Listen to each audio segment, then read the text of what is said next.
Hola, ¿cómo están? Muy buenas noches, bienvenidas, bienvenidos a CNN Prime. Hoy es un CNN Prime especial, no solo porque es post elecciones presidenciales y parlamentarias, sino porque tenemos tolerancia cero y además de tolerancia cero, en CNN Prime vamos a tener nuestras dos secciones, dos de nuestras tres secciones que tenemos habitualmente.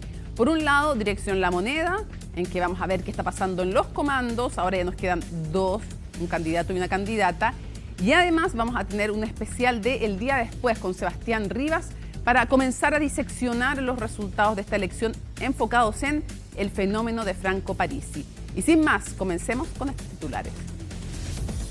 Janet Jara y José Antonio Kast comenzaron sus despliegues territoriales pensando en la segunda vuelta. El abanderado republicano viajó hasta la Araucanía, una de las regiones donde consiguió más votos que Jara, mientras que desde La Pintana, en Santiago, la candidata del oficialismo anunció que va a incorporar en su programa algunas propuestas de Franco Parisi y de Evelyn Matei. Jornada de disputas en Chile Vamos. Dirigentes del sector ya anuncian el fin del bloque luego de que Evelyn Matei quedara relegada al quinto lugar y tras los resultados en la elección parlamentaria. A esto se suma la eventual desaparición de Evópolis, Demócratas y Amarillos y otros 10 partidos que no alcanzaron ni los votos ni los legisladores necesarios en la elección de ayer. Por falta de quórum, fracasó la sesión de la comisión revisora por la acusación constitucional contra el exministro Diego Pardo, quien es cuestionado por su eventual responsabilidad política en los errores de las cuentas de la luz. La exautoridad esta vez sí estuvo presente, a diferencia de lo que ocurrió la semana pasada. La instancia fue citada nuevamente para mañana. Y en temas internacionales, el presidente de Estados Unidos aún no toma una decisión sobre un posible ataque a Venezuela. De acuerdo a dos funcionarios del gobierno, en paralelo las fuerzas militares estadounidenses se han concentrado en la región. Ayer Donald Trump dijo que podría hablar con Nicolás Maduro en medio de la creciente tensión. Todo esto y mucho más porque aquí comienza CNN Prime.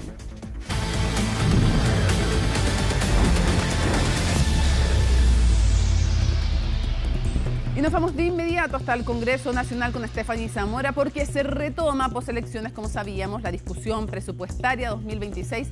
No necesariamente, Stephanie, sin ripios, sin problemas, a pesar de que ya pasó la primera vuelta.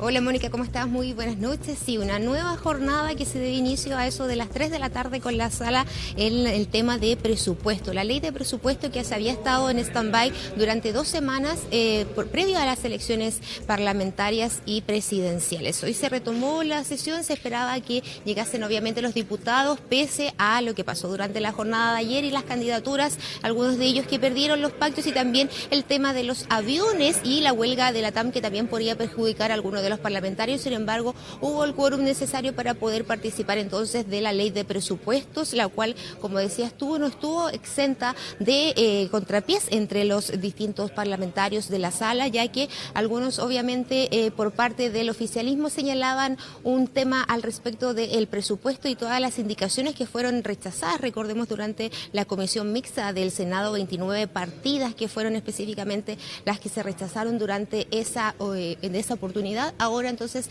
iban a ser tratadas durante la sesión de hoy día. Fueron 89 las indicaciones que presentó el gobierno con respecto a esto para dar cuenta entonces de lo que se podría trabajar durante esta jornada específicamente, en la cual hoy día se discutieron 17 partidas, de las cuales solo 11 se salieron aprobadas, entre ellas Hacienda, Contraloría, Justicia, Poder Judicial y Defensa, Agricultura y Obras Públicas, mientras que las que se rechazaron, fue Presidencia, Educación e Interior. Hablamos con el ministro de Hacienda, Nicolás Grau, quien se refirió con respecto a esta sesión que hubo durante la jornada de esta tarde en la sala. Escuchemos. Bueno, es normal que sobre todo en el caso de ministerios muy grandes, que tienen muchos temas, existan aspectos específicos de esos ministerios que generen debate. Y cuando uno toma un ministerio grande y está forzado a tener una votación en que o acepta todo o no acepta nada, que es justamente la consecuencia de que en la comisión mixta se haya rechazado todas las partidas, se hace una conversación muy difícil. Por lo tanto, es entendible lo que ocurre en el debate. Pero la buena noticia es que hay 11 de estas 17 en que ese ya no va a ser el caso y en los en el Senado las y los senadores van a poder indicar como normalmente ocurre. Ahora, las partidas que se han rechazado hoy día son en general partidas donde cuesta mucho lograr acuerdos como educación, salud, eso la verdad es lo que ha ocurrido durante todos los años. Claro, durante la jornada de hoy se esperaba que la sala comenzara a eso de las 3 de la tarde y durara hasta las 22 horas de hoy la sesión de la ley de presupuesto. Sin embargo, esta se fue acortando poco a poco hasta que finalmente terminó a eso de las 19:30 horas, donde se aprobaron estas partidas que les señalaba yo inicialmente y que fueron los temas tratados durante esta jornada. Se citó también para la jornada de mañana, a contar de las 10 de la mañana, la tramitación entonces de esta ley de presupuesto. Se va a seguir detallando todas las partidas que están indicadas en el registro que fueron determinados por la comisión mixta entregada por parte del Senado durante las semanas anteriores, donde se rechazaron estas 29 partidas iniciales. Diputados parlamentarios también se refirieron con respecto a lo que sucedió durante la jornada de hoy, que a diferencia de otras leyes de presupuesto se vivió una jornada bastante rápida con partidas que se fueron aprobando y rechazando con bastante rapidez en comparación a otras, ya que no había tanto detalle en cuanto a en las indicaciones que específicamente daba cada parlamentario acá en esta sesión. Escuchemos entonces declaraciones por parte del diputado Romero y el diputado Kaiser. Que el gobierno tuvo 2 semanas para haber reflexionado respecto a lo que ocurrió en la comisión mixta. Y lo que hizo hoy día fue reponer exactamente lo mismo que presentó. Por lo tanto, que no vengan a chantajear al Congreso Nacional y a la Cámara de Diputados para que nosotros tengamos que bailar al son de la música del gobierno. Nosotros estamos siendo responsables. Si el gobierno no quiere conversar, se le rechaza el presupuesto y nos quedaremos con los gastos permanentes y será el próximo presidente de la República o la próxima presidenta la que reasigne lo que corresponda. Pero no nos corresponde y no le vamos a aceptar al ministro de Hacienda, por su intermedio presidente, que nos amenace y nos diga lo que tenemos que hacer. Señor presidente, esta ley de presupuesto no se está haciendo cargo de la deuda de arrastre que tiene el fisco y por lo tanto no soluciona o no se hace cargo efectivamente de las obligaciones económicas que tiene el Ministerio de Salud y los distintos hospitales con sus proveedores. ¿Qué es lo que pretenden hacer? ¿Que el próximo presupuesto, el próximo presidente de la República se quede sin plata en cuánto? ¿En abril? Porque esa es la situación que ya estamos alcanzando con el bicicleteo que han hecho. Señor presidente, los datos del Estado, los datos que nos han entregado los ministerios no corresponden a la realidad y va a ser una triste sorpresa la que vamos a encontrar el próximo gobierno. Gracias.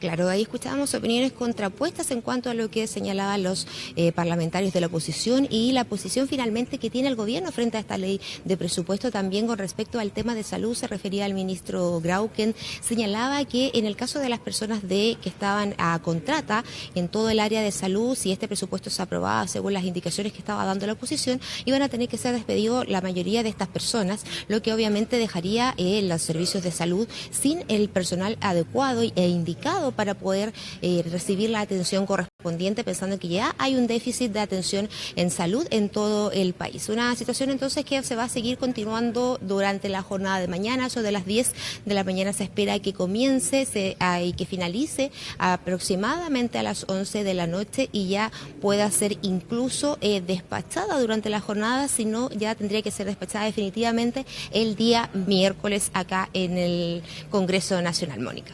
Muchísimas gracias, Stephanie. Una noticia que hay que seguir porque cómo se distribuyen los dineros en un país da cuenta de las prioridades que como nación decidimos entre todos, finalmente, a través de los parlamentarios y las parlamentarias, acordar, poner por delante, eso es súper importante, y también la seriedad de las cifras y del manejo presupuestario. Así que seguimos muy, muy atentos.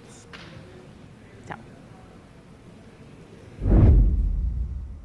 El fin de un proyecto país y un desastre de proporciones, esos fueron algunos de los análisis hechos por figuras de Chile Vamos en el día después de las elecciones, abriendo el debate sobre el futuro de la colectividad de centro-derecha o de la agrupación más bien de colectividades de centro-derecha. A esto se suma la eventual disolución de Evópoli, que aún está en veremos y que podría llegar incluso al Tricel. Los detalles en el informe de Miguel Ángel Araya. Evelyn Matei. Así celebraban los primeros resultados de las elecciones presidenciales en el comando de Evelyn Matei. Sin embargo, el ánimo y la efusividad iba en decadencia conforme pasaban los minutos. La muestra todavía sigue siendo muy chica, entonces esperemos a que siga pasando la hora, que sigan saliendo, digamos, los votos, el cómputo, y ahí tener una respuesta más clara de cómo estamos, pero tengo la fe con mi candidata. Pero lo cierto es que la muestra creció y la fe no fue suficiente para que los dígitos de Matei aumentaran, quedando en un 12,46% de las preferencias que la posicionó en el quinto lugar de los presidenciales.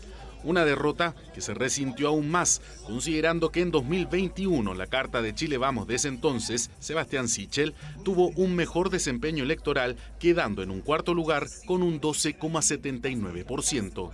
Gracias a Chile Vamos, a mis compañeros de ruta de tantos años, a la UDI, a Renovación Nacional, gracias a mis amigas y amigos de Evópoli, y también gracias a Demócratas y Amarillos. 5 partidos, de los cuales los últimos 3 mencionados no habrían alcanzado el umbral mínimo para la subsistencia legal: Evópoli, Demócratas y Amarillos por Chile. Y es que si el 2021 Chile Podemos Más, compuestos por la UDI, RN, Evópoli y el Partido Regionalista Independiente, logró superar con creces los resultados del Frente Social Cristiano, integrado por republicanos y el Partido Conservador Cristiano, la panorámica cambió radicalmente estas últimas elecciones.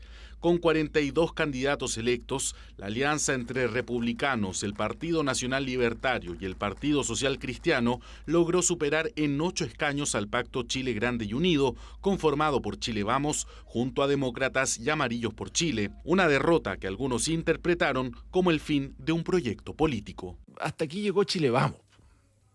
O sea, esto es un desastre de proporciones.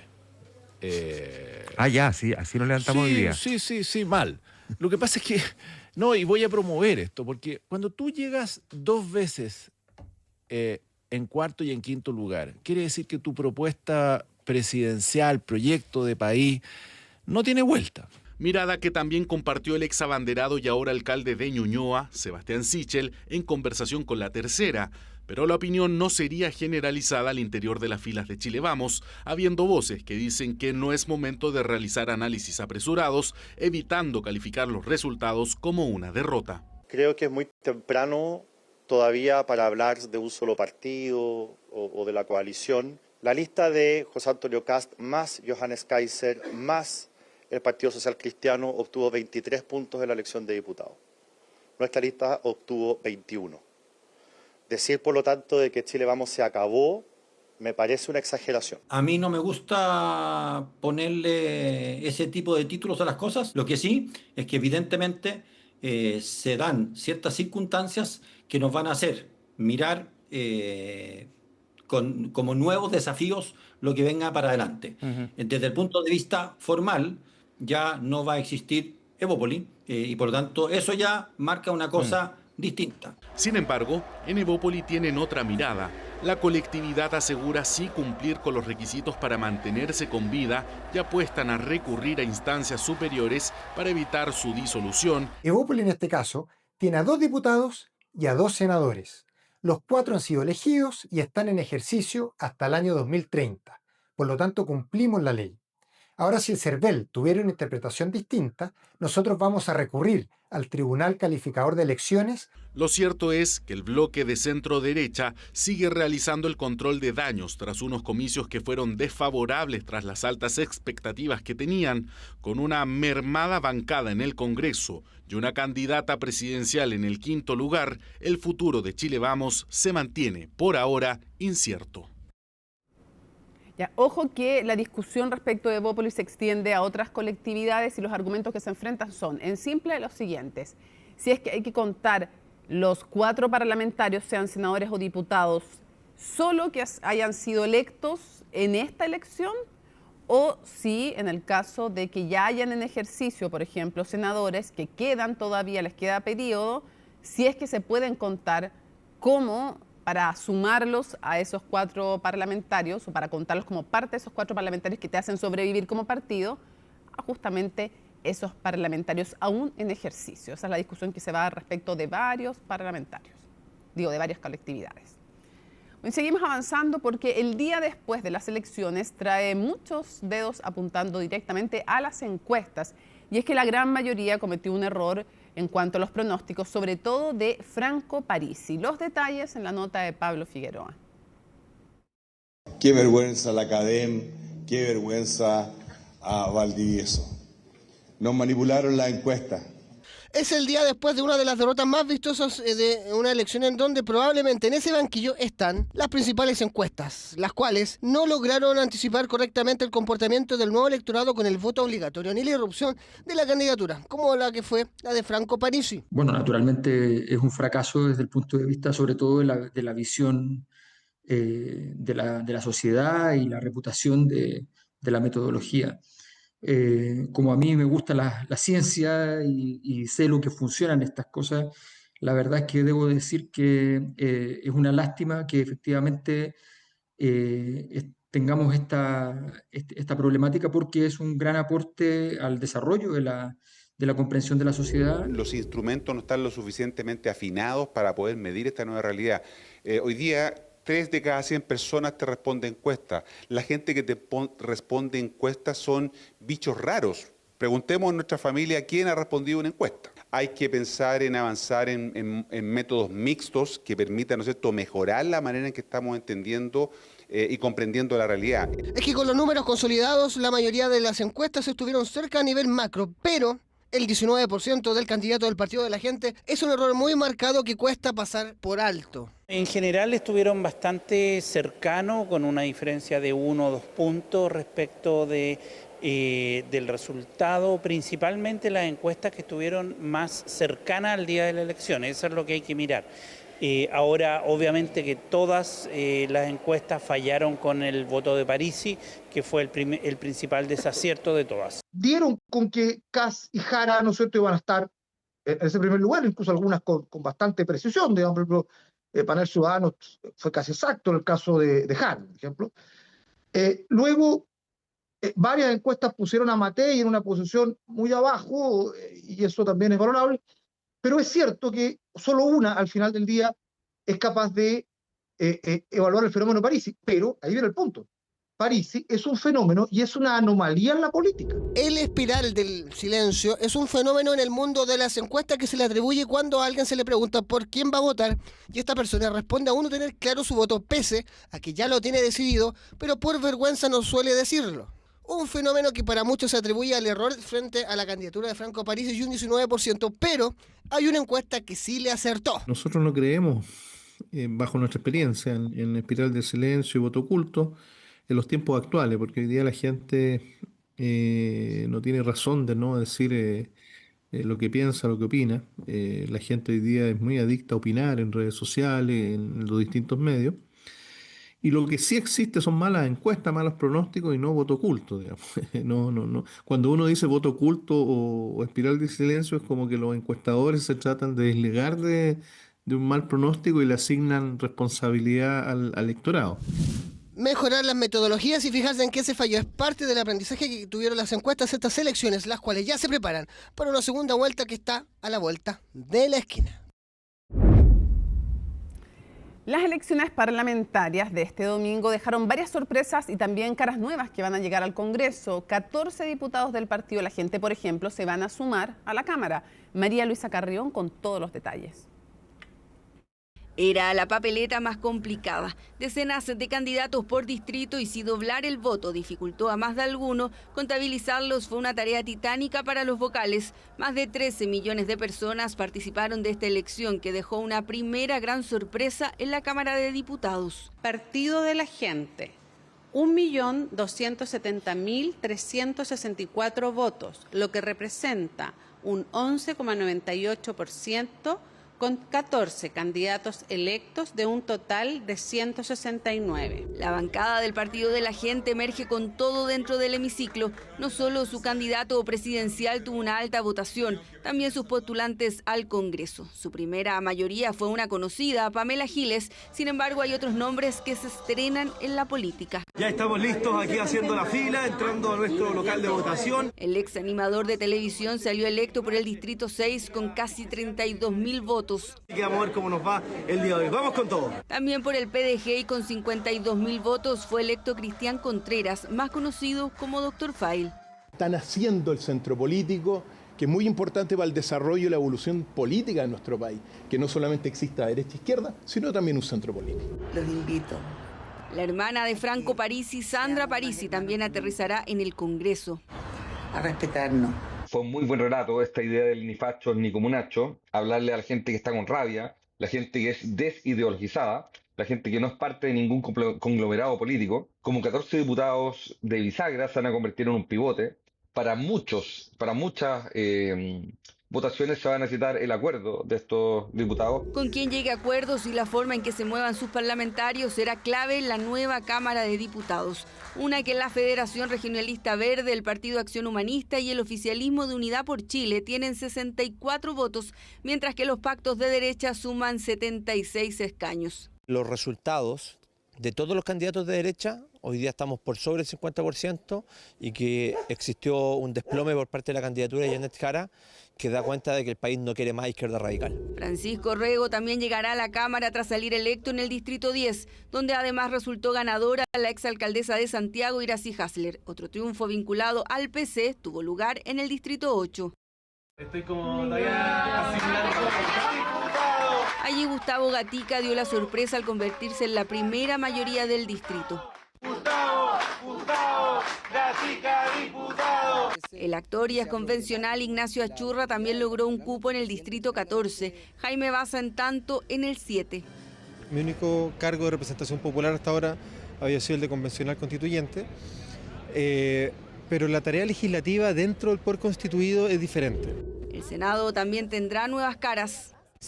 Ahora senadora, diputada todavía diputada por este momento. Senadora electa. Carol Cariola tuvo la primera mayoría en la región de Valparaíso y dará el salto desde la Cámara de Diputados al Senado. La verdad es que si bien hubiésemos querido poder elegir 3 senadores de nuestro sector, creemos que de todas formas en la alta votación que obtiene nuestro senador Diego Ibáñez y también quien habla, siendo electa con la primera mayoría nacional en votos, me siento muy orgullosa. Diego Ibáñez también dará el salto y por la Araucanía 2 caras renuevan la sala. El exalcalde Rodolfo Carter salió electo.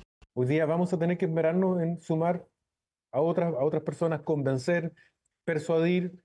Todos vamos a tener que hacer un esfuerzo en favor de nuestro país.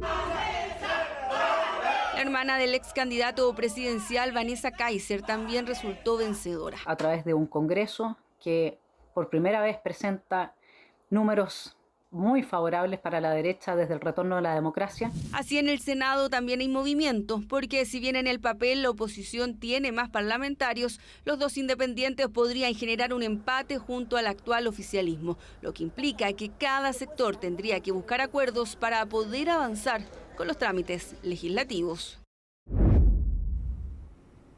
Ecuador rechazó las propuestas del gobierno de Daniel Noboa durante el referéndum de este domingo. Con más del 60% de los votos, la ciudadanía votó en contra de cambiar la Constitución y rechazó la construcción de bases militares extranjeras en territorio ecuatoriano. La información en la nota de Maximiliano Araya. Este domingo Chile no fue el único país con votaciones. En Ecuador también se llevó a cabo un proceso electoral, en el cual los ecuatorianos le dijeron que no a las 4 propuestas planteadas por el presidente Daniel Noboa. Las preguntas sobre cambiar la Constitución y permitir la instalación de bases militares extranjeras en el país fueron rechazadas con más del 60% de los votos.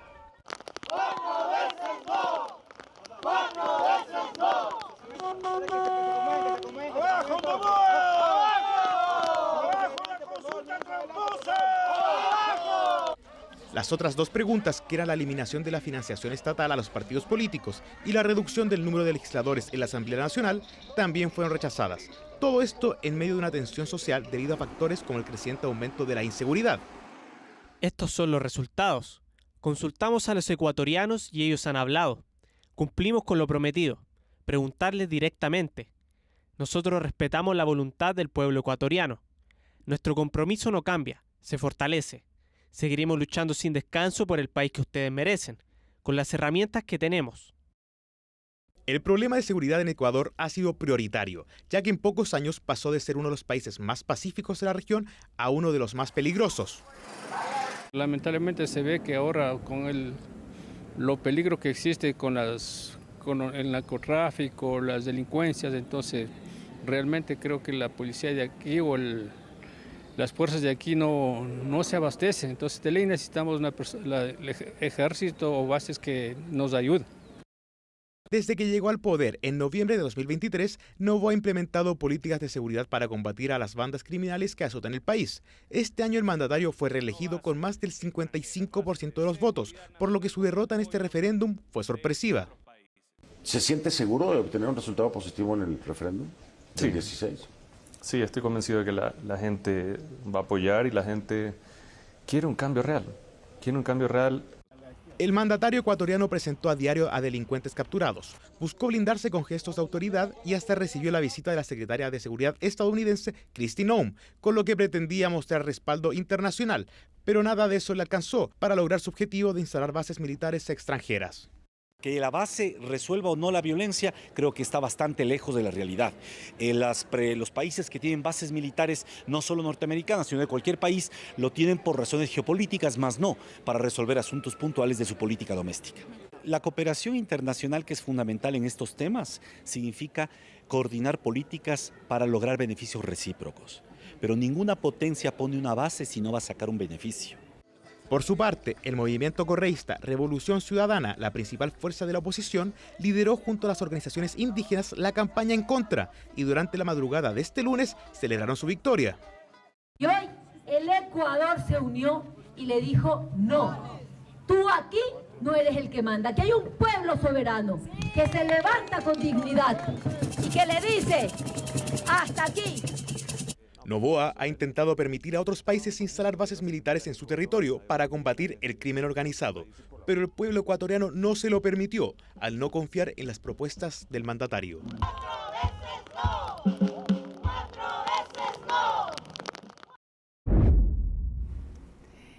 El día después, versión especial, lo habíamos prometido, así es que aquí está Sebastián Rivas, nuestro jefe digital, para tratar de desmenuzar de a poquito las cifras, vamos a ir día por día, y hoy día... Muchas gracias por estar con nosotros. Gracias a ti. Sebastián. Llegó el día después. Llegó el día después, hoy. Hoy es el día después y vienen varios días después. Bueno, después viene el del 14 de diciembre, digamos el 15, después de la segunda vuelta. A ver, pero comencemos con Franco Parisi, que ha sido un fenómeno. Las encuestas, salvo uno, como lo explicaba Miguel Ángel Araya, no daban cuenta de su votación. ¿Cómo se compone este casi 20% que sacó Franco Parisi, que lo deja como tercero en la elección por segunda vez? Llegamos a un zoom por varios posibles factores. Por ejemplo, se comentó mucho ayer la diferencia entre la región metropolitana y las otras regiones. Te propongo que hagamos, Mónica, un ejercicio de ficción. Pensemos que la elección de ayer hubiera sido celebrada en las 15 regiones y no en la región metropolitana. O sea, todas menos la metropolitana. ¿Qué hubiera pasado? Hubieran pasado finalmente los dos mismos candidatos. Mira, ahí estamos viendo la gráfica. Eso es sin la región metropolitana. Sin la región metropolitana. Ya. José Antonio Kast hubiera pasado como primero, no Janet Jara. Janet Jara hubiera pasado como segunda. Hasta ahí el orden cambia, pero no hay novedad. ¿Qué es lo que pasa? Franco Parisi, si tú ves, está muy cerca en el resto del país de Janet Jara. Está a 7 décimas y a 55.000 votos. Así de estrecho fue en todo el resto del país, que no fue la región metropolitana. En el caso de la metropolitana, a Janet Jara le fue muy bien, sacó 7 puntos más que en el resto del país. Y Kast sacó 3,5 puntos menos. Y a Parisi no le fue tan bien. Sacó, si es que vemos esto, sacó 9 puntos menos en la región metropolitana que este número en el resto del país. Que su promedio del resto del país. Oye, pero tengo una duda. Igual hubieran pasado Janet Jara y José Antonio Kast en distinto orden, pero no lo hubiera alcanzado igual a Franco Parisi, y tal vez por eso es que le hace tanto énfasis en el delegado presidencial que le impidió realizar un acto que él quería en Puente Alto. Absolutamente, porque él dice, bueno, si es que se hubiera sabido esto, si es que hubiéramos tenido más cifras, hubiéramos podido estar más cerca, y en particular, claro, cuando tú ves la diferencia entre la metropolitana con las otras regiones, es mucho. Por eso Franco Parisi hoy día, o ayer cuando da el discurso, se centra en este acto, en que no pudo darse a conocer, en particular en la metropolitana, y claro, Puente Alto es uno de los lugares donde le fue bien y le podría haber ido mejor, lo vamos a ver en un ratito. Bueno, veamos entonces en cuántas regiones ganó, en cuántas perdió, para que hagamos el escáner nacional. A ver, Franco Parisi ganó en 4 regiones, salió segundo en 5, salió tercero en 5 y salió cuarto en 2 regiones, que fueron Aysén y la metropolitana. Si es que lo vemos nosotros en orden, ¿cuáles fueron las mejores regiones de Franco Parisi? El norte. Antofagasta repitió, había ganado en la elección de 2021, Antofagasta vuelve a ganar con mayoría relativa, pero 35% en este caso. Atacama también pasa el 30%, Tarapacá también, y Arica y Parinacota, esto es una rareza, bajó el porcentaje que la vez anterior, pero también ganó. Sí, porque pasó era 2 en la otra o 3, no me acuerdo, pero Claro. pasó al primer lugar. Era segundo, pasó al primer lugar, Claro, pero o sea, con un segundo poquito menos de porcentaje. de votos. Exacto, pero como hubo más dispersión de votos, por eso es que igual nomás. Ya, Claro. ok. Y tenéis también Coquimbo y Biobío, que son dos regiones que estaban sobre el 25%. Esas fueron las regiones donde le fue mejor. Sí, y hablaban algunos de una especie de punta de lanza en el sentido que va penetrando hacia el sur del país. Ya no es solamente Antofagasta, es hasta Coquimbo, Claro. y después además entrando en el fondo en ciertos bolsones de votos en el sur del país, y un Biobío en que algunos han dicho, ojo con el votante evangélico. Hay un votante ahí también que ha ido cambiando desde una región que antes votaba por la izquierda, pasó a Chile Vamos y ahora está mirando otras opciones como los socialcristianos, como Franco Parisi. Muy rápido, donde más sube Franco Parisi entre ¿Ya? elección y elección es entre O'Higgins y la Araucanía, lo que llamaríamos la zona centro-sur. Claro, porque Ahí estaba muy bajo, por eso claro, también es donde sube más. logra entre 7 y 9 puntos más que la elección anterior. Claro. Y hay una en el norte que también sube, creo que 6 o 7 Coquimbo también puntos. sube. Coquimbo, claro. Ok, estamos diciendo entonces, en 3 regiones decíamos superó el 30% y en 5 superó el 25% de los votos. Pero todavía estamos hablando de una historia que no está del todo completa, Sebastián, porque cuando hacemos un zoom en la región metropolitana nos encontramos con dos mundos para la votación de Parisi en la región metropolitana. Déjame darte un ejemplo de eso, A porque cuando nos pusimos a analizar en CNN Chile la votación de Franco Parisi en esta región es bastante sorprendente. Te doy un ejemplo. A En ver. Vitacura, Ujú. Franco Parisi sacó 0,8%. ¿Pero qué Mike Nichols? 570 votos, salió sexto. Ya. Ahora, en La Pintana sacó 26,8, 26 puntos más. Salió segundo después de Janet Jara. Veamos Ya. cuáles fueron las regiones donde, o sea, las comunas donde le fue mejor en la Veamos. metropolitana A ver. Franco Parisi. La Pintana, 26%, Lo Espejo, 21%, Renca, 20%, San Bernardo, 20%, Cerro Navia, 20%, y ahí está también San Ramón, El Bosque, Quilicura. Estas fueron las mejores comunas. Ok, y las peores entonces se concentran en Santiago Oriente. Vitacura, Providencia, Las Condes, Ñuñoa, La Reina, Lo Barnechea, pero también en comunas que son, también en comunas lo estamos viendo, también en comunas que son más de clase media, no le fue tan bien, sacó perfecto. menos del 10%, Ya. Santiago, San Miguel, por ejemplo. Ya, como vemos ahí, no es solo que le va mal en las más acomodadas, sino que también hay otras en que no le va tan bien. Mira, cuando yo era más chico, Mónica, había un dicho que era, A ver. se hablaba del anillo Américo Vespucio, La periferia. la periferia. Todas las comunas que le va mejor a París están, en la gran mayoría, afuera de ese anillo, por el norte o por el sur de Como la La región Pintana, metropolitana, Lo Espejo y dentro del Cerro Gran Navia. Santiago. Claro, Ujú. Cerro Navia por un lado, La Pintana por el Claro. otro. Ahora, estas comunas tienen algunos factores comunes más allá que el elemento socioeconómico, que es uno de los principales. De ¿Cuáles? hecho, entre las 5 comunas que Franco Parisi sacó más votos, están las 3 que tienen más bajo nivel de calificación socioeconómica en Santiago: La Pintana, Lo Espejo y Cerro Navia. Ahora, aparte de eso, como te decía, hay dos cosas más. Primero que todo, y lo habíamos conversado en el día después, en las comunas donde Franco Parisi le fue mejor, hubo un alza muy importante entre la elección de 2021 y de 2025 de votantes. En La Duplicado Pintana se incluso. duplicó, más de 40 puntos de diferencia entre una elección y otra. ¿Qué pasó entre medio? Voto voluntario a voto obligatorio. O sea, le favoreció en estas comunas el voto obligatorio a Franco Parisi. Probablemente puede ser, Sebastián, porque es un votante desencantado, molesto, al que él apelaba cuando le decía a usted, este sistema es bueno, pero usted le están haciendo trampa dentro de este sistema. O sea, daría la impresión que efectivamente, y a falta de más análisis, el votante donde a Franco Parisi le va mejor es este votante obligatorio. De hecho, han Ya. circulado hoy día al menos 2 análisis que apuntan Sí. a que cerca de 1/3 de los votantes obligatorios habría sufragado a nivel nacional por Franco Parisi.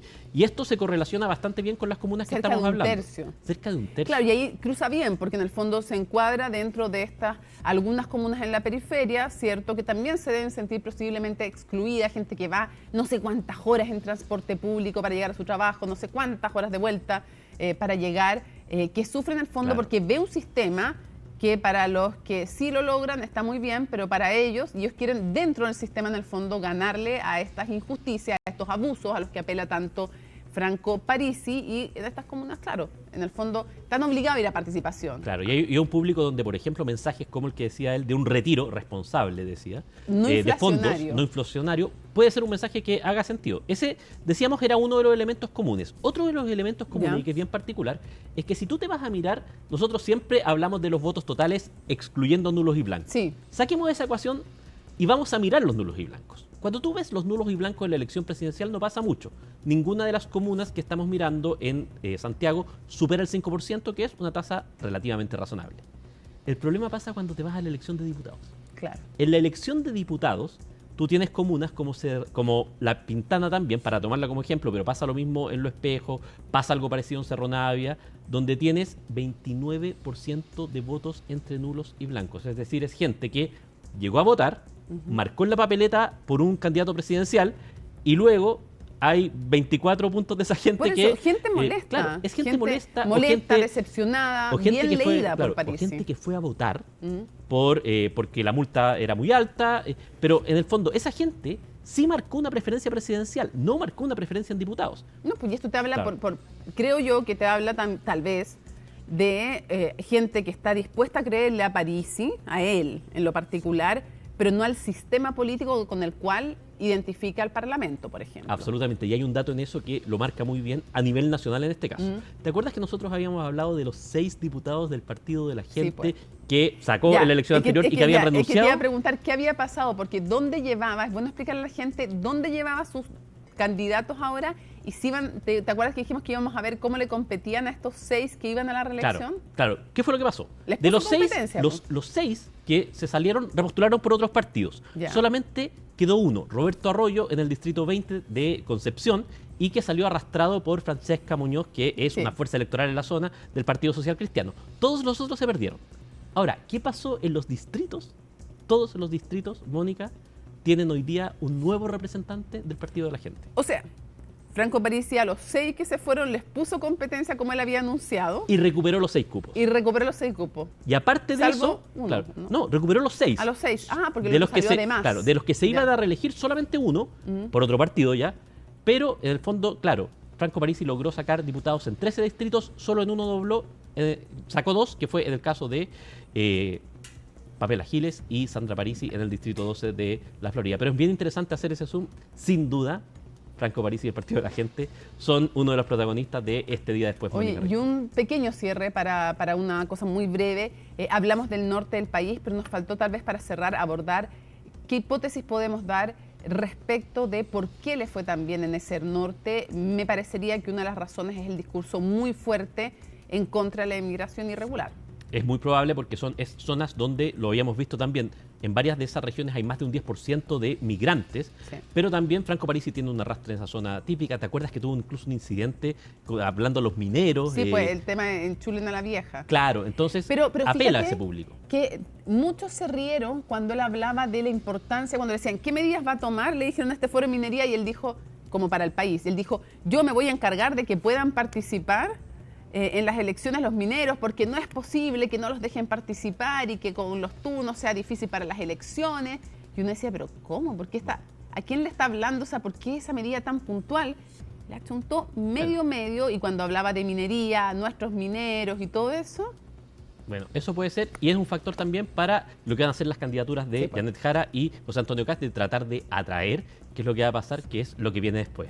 Ya, de eso, de las estrategias de las candidaturas, vamos a hablar con nuestras chicas de justamente Dirección La Moneda. Sebastián, todas las felicitaciones del caso por todo el apoyo, además que nos diste ayer junto al equipo digital y tú en lo personal también dándonos datos para poder compartir, como siempre los que entregábamos o lo que entregaba yo en particular, además tenían que ver con Sebastián Rivas y por el éxito que ha tenido esta sección, por lo cual se extiende el día después, sigue presente en nuestro CNN Prime, siempre fue planeado así en todo caso. Así es que... Día después, el regreso. Exacto. Yo no me pierdo a Colombo y Maca que traen los datos aquí de la trascienda. Todo. Pausa rápido entonces para que nadie se lo pierda y volvemos con Macarena Robán y Colomba Eijols.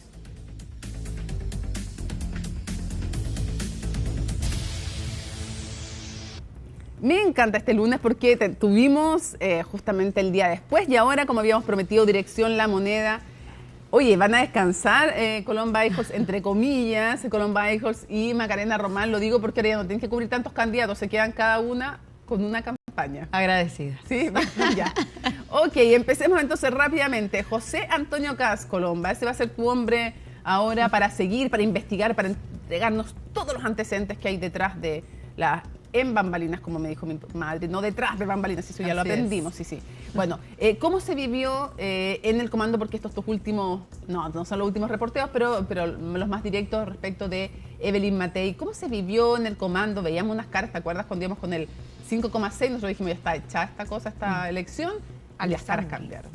Claro, porque al principio estaban bastante emocionados en el comando de Evelyn Matei, estaba nuestro colega Ivo Goitza y yo estaba desde un principio en el comando de José Antonio Kast, donde hubo celebración en todo momento, el escenario incluso llegó temprano en la tarde cuando llegaron adherentes y ya el resto de historia, ¿no es cierto? Vimos repleto de gente en la calle Presidente Errázuriz. Cuando llega Evelyn Matei, la verdad Evelyn Matei se le ve calmada, dicen también voces de su comando cercanos a ella que estaba bastante compuesta, digna, como decían algunas voces en su sector, pero lo cierto es que obviamente fue una noticia quizás sorprendente. Ella nos decía incluso el día viernes que todavía tenía esperanzas de ganar. Claro, es que cuando empiezan a ser los primeros resultados concentrados en la región metropolitana y le iba bien, como que yo creo que surgió una esperanza y pues ¡pah!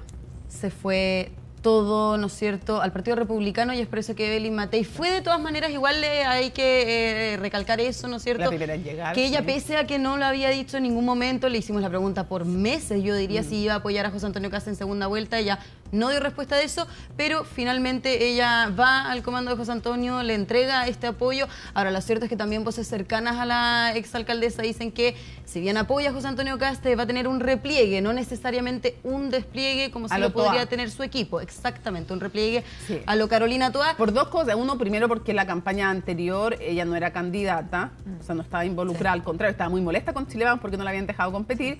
Y por otro lado, porque no estaba toda la polémica de esta campaña, los bots y más.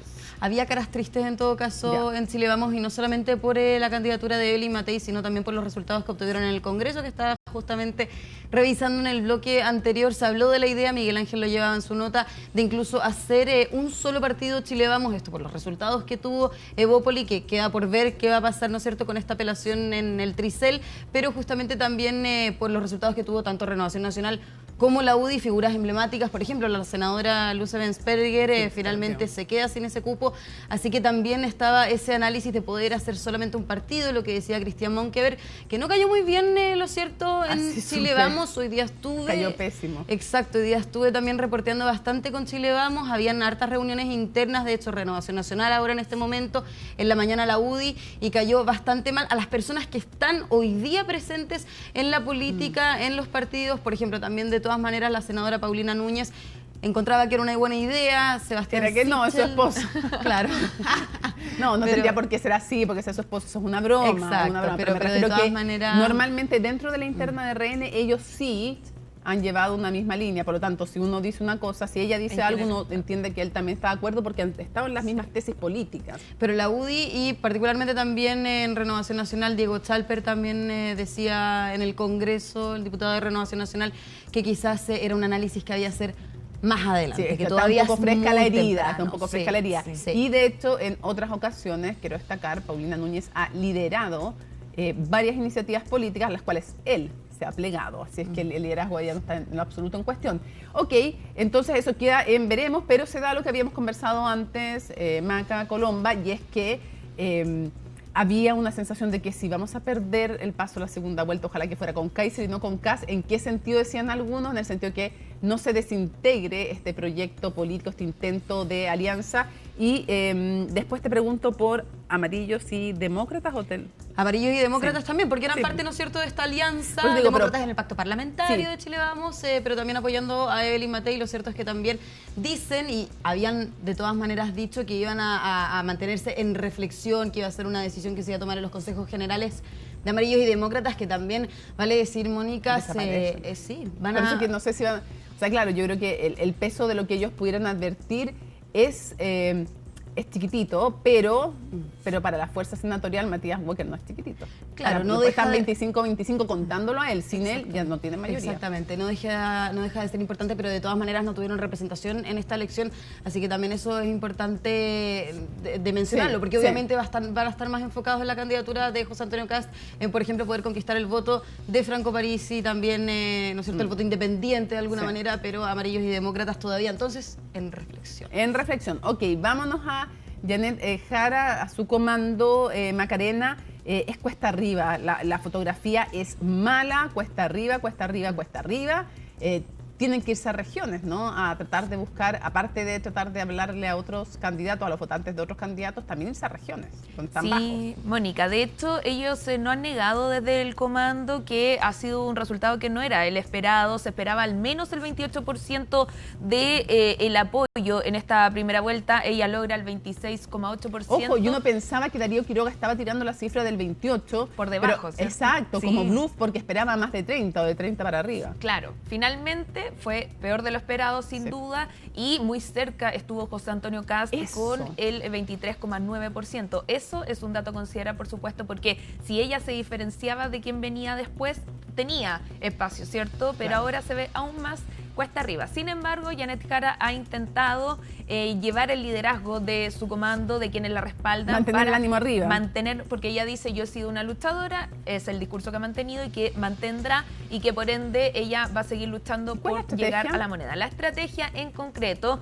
y lo que se va a ver de aquí en adelante, primera medida que ella dice, de hecho lo dice ayer en el escenario, es que va a tomar algunas propuestas de sus contrincantes. Por ejemplo, de Evelyn Matei va a sumar el hecho de avanzar en la lista de espera de mujeres que están en una situación de cáncer, ¿cierto? Sí, claro. En específico de mamas, terminar con esa lista de espera. Y por parte de Franco Parisi, y que eso va a ser relevante también, es que suma la propuesta de eliminar el IVA a los medicamentos. ¿Por qué decimos que es relevante? Porque ambos candidatos que pasaron a la segunda vuelta tendrán que ir a buscar aquellos votos. No solamente a esos, pero el bolsón que tiene o que se queda Franco Parisi es bien relevante, 19% a nivel nacional. En específico, Mónica, con esto termino, las regiones del norte, Arica, Antofagasta, Atacama y Tarapacá serán un lugar importante tanto para Kast como para Janet Jara. Y de hecho, van por los votos de París y básicamente están tratando de hacer eso. Algunos encuestólogos decían es probable que se reparta un 40% hacia Janet Jara, un 60% a Kast. Otros días no, 60-40 al revés, invertido, pero igual no le alcanza. Y lo otro que uno Ni con puede... todo París. Claro, y lo que uno puede percibir también en cuanto a la estrategia, Mónica, es que va a seguir haciendo alusión a lo económico de José Antonio Kast, porque al parecer podría ser para algunos lo más débil que tiene el candidato republicano, y de hecho ha insistido con decir que su encargado económico, Quirós, ¿cierto? Jorge Quirós, era quien defendía la colusión de las farmacias y lo de los pollos, y ella dice, nadie le pregunta eso a José Antonio Kast. Y lo último es que también decía, yo valoro que se va a juntar el equipo económico de otros candidatos, en específico Evelyn Matei, con el de José Antonio Kast, porque en conjunto tendrán que buscar una respuesta para decir cómo van a recortar los 6.000 millones de pesos. Sí, te voy a preguntar justamente eso, Colomba, solamente puntualizar que me parece que hay a lo menos una inexactitud respecto a lo de Quirós. ¿En qué sentido? Es un buen punto por el cual debiera hablar José Antonio Kast, sí lo es, pero decir, Quirós,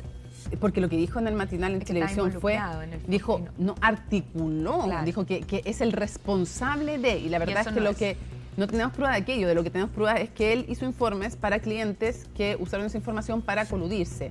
Pero digo, hay que ser preciso también.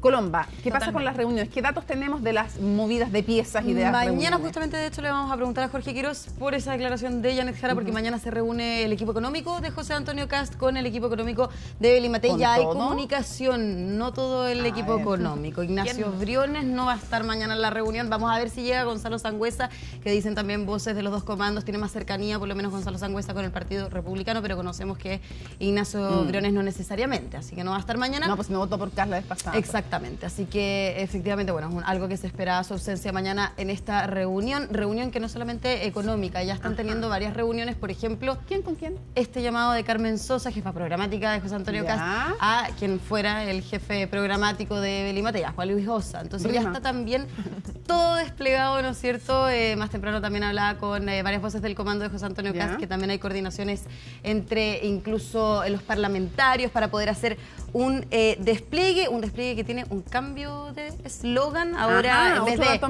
la fuerza del cambio, ahora uno para todos, todos por el cambio. Como los tres mosqueteros. Claro, uno para todos, todos para uno. No, uno para todos, todos por el cambio. Ya. Si les toca el número uno, les sirve más todavía. No, y los tres mosqueteros, Johannes Kaiser, Evelyn Matei y José Antonio Kast. Ah, mira, no se me dio por el... ¡Qué viva que eres! Oye, Vivaldi. No es Pavarotti esta niña. Macarena, para cerrar, relación con el gobierno. de Janet Jara y las estrategias, porque hubo una pregunta, no sé si lo alcanzamos a revisar lo que dijo. Son 10 segundos de la respuesta, pero yo la puedo contar. Ya, veamos. Lo escuchemos y dice nuestro jefe ahondamos. Sí, nos dio permiso. ¿Pero le va a pedir un consejo al presidente Gabriel Boric considerando que él se No, enfrentó? el presidente Boric se tiene que dedicar a gobernar. El contexto. Tú fuiste la de la pregunta. Sí. ¿Por qué? Porque ella, la primera actividad que hace en La Pintana, como ella, una de las dos opciones hacia la segunda vuelta, es justamente en esta comuna liderada por Claudia Pizarro. Lo mismo hizo Gabriel Boric cuando pasa a la segunda vuelta el 2021. Por eso la pregunta era de cajón, ¿cierto? ¿Va a usar la misma estrategia para ganarle a José Antonio Kast, mismo oponente? Y ella dice, no, en ningún caso. Sí, obviamente pueden haber cosas que coincidan, pero no es mi estrategia. Y también le preguntamos si es que le va a pedir consejos. Gabriel Boric le ganó a José Antonio Kast y dicen no, que el presidente se dedique a gobernar. Solo para terminar, Mónica, lo que también van a enfatizar desde el comando es que las cartas se las van a ir jugando por región. Por ejemplo, en la región de Atacama, donde Daniela Chiccardini saca un porcentaje importante y donde queda el oficialismo con la DC, ahí en los dos bastiones del Senado, va a tener un rol relevante en esa región. En el Maule, por ejemplo, Paulina Bodanovich. Sí, claro, que va a ser invitada de hoy a Tolerancia Cero y felicitaciones como siempre para ambas por todo este largo trabajo y no te subestimes porque no caía necesariamente cajón la pregunta. Bueno. Fue una excelente pregunta que sacó noticia y que ha sido además replicada en otros lugares porque tienen el trasfondo de la relación tensa entre ambos. Así que felicitaciones. Gracias. Muy bien. Ya pues gracias a las dos por habernos acompañado hoy día y en todo este proceso y seguimos todavía con todo este proceso porque no se va a dirección La Moneda. Terminamos junto a las muchachas diciéndoles lunes 17 de noviembre, así estuvo nuestro país y el mundo. Somos CNN Chile. Buenas noches.